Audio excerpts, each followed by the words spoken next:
Asking for the European community to support the rights of the Macedonians in Greece, as Greece didn't seem to be moving on this issue, and was rebuffed by the European community. Basically, it said that the European community, or the European Union, does not concern itself with the human rights of minorities within its member states.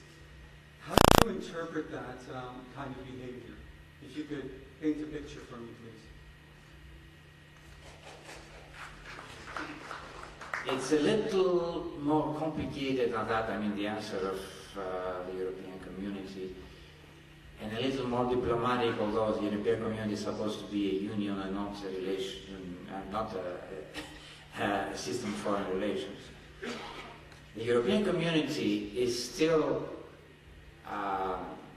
ruled at the highest level by unanimity decisions. The Treaty of Lisbon may move the EU out of that, starting next year if the Czech President is kind enough to sign it finally. That's the last country that has not ratified the new treaty of the European Union. So,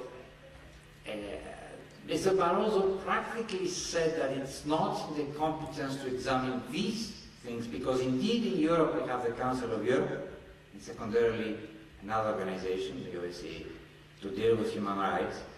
And the European community has an anti-discrimination law, which is an individual can go and can deal with that. But yet, the European community is much less about human rights, to be absolutely frank, until now.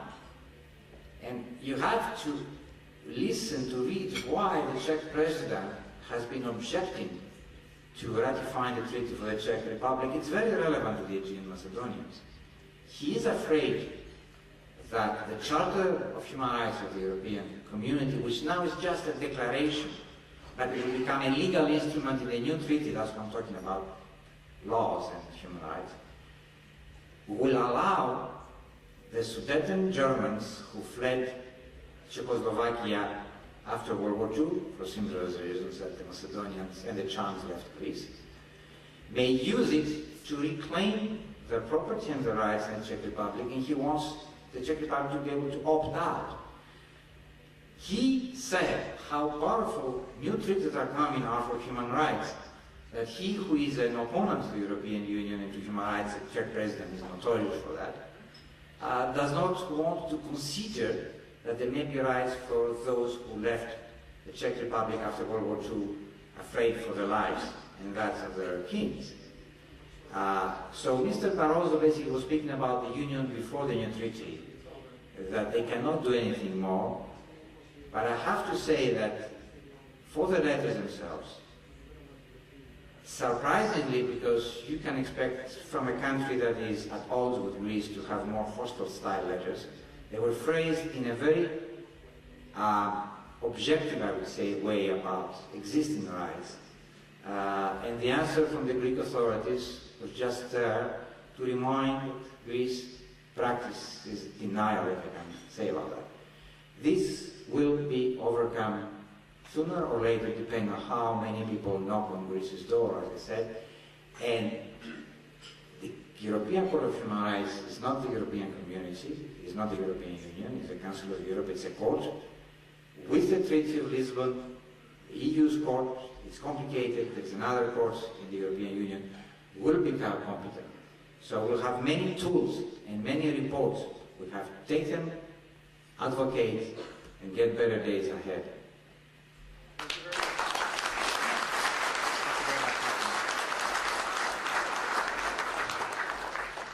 Thank you again, Dr. Dimitras. At this time, I would just like to take a moment to encourage any of you out there who are not members of the UMD to become official members of the UMD and to consider making a donation via the envelopes at your tables or at the table at the front.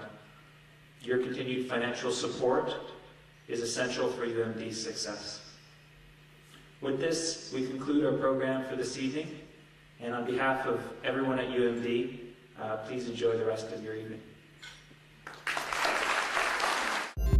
Thank you.